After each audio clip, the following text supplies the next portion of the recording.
La Estación Internacional de Canfranc constituyó durante décadas un importante eje de comunicaciones con Europa, a la vez que jugaba un papel crucial en el contexto político y socioeconómico de la época.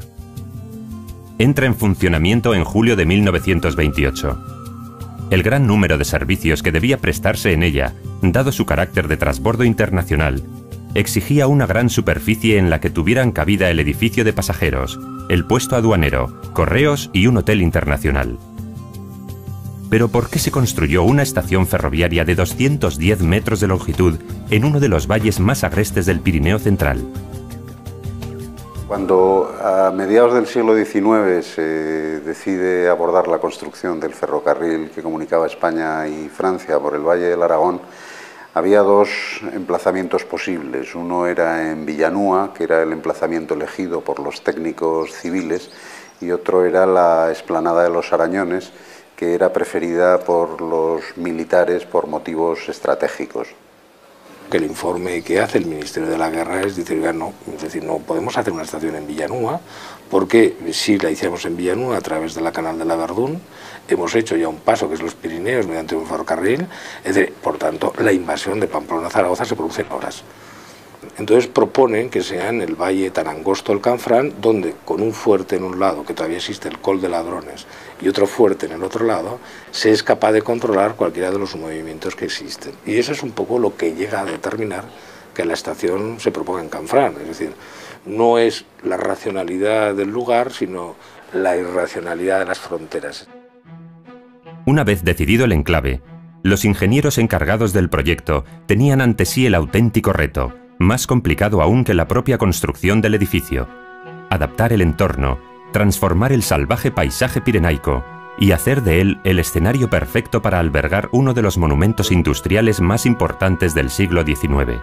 Hay todo una cuestión de respeto a la geografía y al lugar previa a la construcción, que casi es más hermoso por lo titánico que representa y digamos la posibilidad de hacer eso. Las obras que se realizan en los Arañones fueron de una envergadura tremenda. Para empezar, pues se produce la canalización del río Aragón, se produce el relleno y la creación de la plataforma ferroviaria de la estación, se produce la canalización de barrancos que van a parar al río Aragón en aquel punto, el barranco de Cargates, el barranco de San Epifanio. Se produce obras en las laderas de este y oeste de la explanada de la estación para protección frente a aludes, y una plantación de 7 millones de árboles. Las consecuencias generales de construir en un valle que era prácticamente, como los franceses dicen, un cul-de-sac, es decir, algo sin fondo, algo en lo que sí había caminos de montaña, pero la comunicación era muy difícil, muy dura, son enormes. Es decir, por una parte es un valle que va a encontrar abertura hacia el otro lado, es decir, el valle no se termina donde acababa siempre, pues en Candanchú, etc.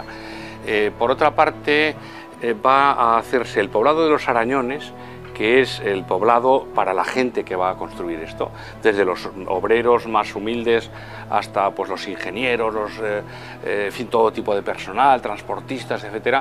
Y finalmente, claro, la propia estación, Canfranc Estación. El terreno en el que se debía apoyar la cimentación estaba formado por los materiales acarreados por el río y por los conos de deyección de los barrancos adyacentes. Constituía un sólido lecho sobre el que, una vez desviado el cauce del río Aragón por un canal de 10 metros de anchura, dispondrían lo que es, en realidad, la perla oculta de Canfranc. Todo un viaducto subterráneo de 208 metros de longitud y 10 de anchura, construido en piedra y hormigón, y pensado para soportar un edificio de las enormes dimensiones de la estación. El edificio de la estación, en primer lugar, se pretende que sea un edificio emblemático, ¿no?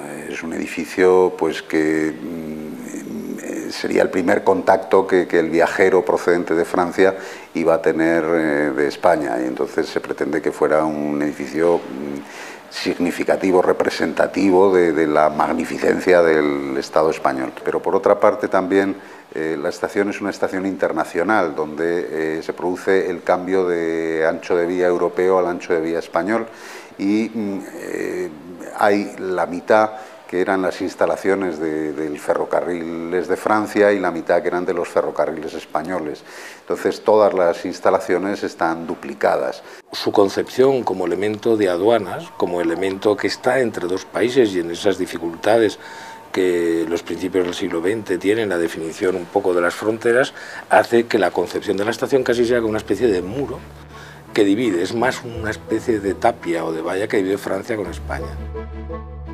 En la construcción, tanto de la explanada como de la estación, se utilizaron técnicas absolutamente modernas para la época, como es el uso del hormigón armado en la estructura de un edificio con las características de monumentalidad decimonónica de Canfranc.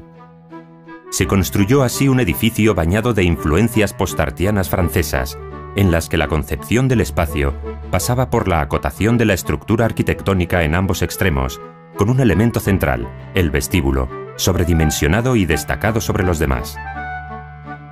En él, y a pesar de su avanzado estado de deterioro, aún se puede apreciar el fino trabajo llevado a cabo en las pilastras de sabor clasicista, en la madera, trabajada en gusto déco, en los grandes ventanales y las impresionantes taquillas. Todo ello combinado para crear un espacio majestuoso lleno de suntuosidad. Estación fronteriza ante todo, disponía de servicios aduaneros, de una inmensa sala destinada a los equipajes y de una enfermería para los controles sanitarios, además de la comisaría de policía, correos y el magnífico Hotel Internacional. En el exterior, la estación presenta tejado curvo apizarrado en 4 vertientes, coronándose con 4 pináculos apiramidados dispuestos en sus flancos. Sus marquesinas, con pilares de hierro colado, revisten toda la fachada, apreciándose en ella sus diferentes dimensiones debido al uso del vapor, en el caso del andén español, y de la electricidad en caso del andén francés. Es en 1928, el día 18 de julio, cuando se inaugura. Entonces, en su inauguración y en su puesta en marcha, que además fue una obra considerablemente grande, pues bueno, va habiendo bastante trasiego de mercancías y de pasajeros, pero ya pronto prácticamente empieza un poquito su declive, ¿no? Y empieza realmente a venir menos mercancía de Francia hasta que se produce la Segunda Guerra Mundial. En la Segunda Guerra Mundial es impresionante la cantidad de mercancías que pueden llegar a pasar por aquí. Hay que tener en cuenta que en aquel momento tanto los pasos de la Junquera como de Irún permanecen cerrados por unos motivos o por otros, y por lo tanto lo que se produce es un gran aumento de mercancías por esta frontera y por tanto por este paso internacional. Esos son los años dorados de la estación. A partir de los años 60 pues comienza también poco a poco el declive de la línea, que culmina con el famoso hundimiento fortuito o provocado del puente del Estanguet en Francia, que es el que acaba definitivamente con el paso internacional. Ciertamente pues el cierre es en el año 70, que tampoco hace tanto. En la actualidad, el futuro de la grandiosa estación de Canfranc pasa por la realización de los proyectos de rehabilitación del tráfico ferroviario internacional y del edificio principal. Son dos proyectos distintos, uno es la reapertura de la línea internacional y lógicamente este valle ha sido un valle que ha habido del paso y de las comunicaciones, ¿no? Entonces pues es fundamental y muy importante, ¿no? Las comunicaciones siempre son buenas y siempre traen el desarrollo por donde pasan, ¿no? Y luego pues el proyecto ya de rehabilitación de este edificio que tengo a mis espaldas y de adecuar el entorno, pues también puede ser muy importante para el desarrollo turístico y para el enfoque pues, de la nieve e incluso el turismo de verano y, por qué no, turismo de otoño y de primavera. Para mí la salida más racional al edificio de la estación sería su completa rehabilitación y luego un uso combinado entre lo que sería el uso hotelero turístico y luego imagino unos espacios exteriores con sabor a ferroviario, pero también modernos, más hoteles, más centros lúdico-deportivos, etcétera, y evidentemente, ¿por qué no?, alguna zona con alguna vivienda, donde se le diese una parte de vida fundamental, donde la estación estuviese habitada también durante todo el año, ¿no? Yo creo que la rehabilitación de la estación, a pesar del pleito que tuvo y demás, se va a hacer.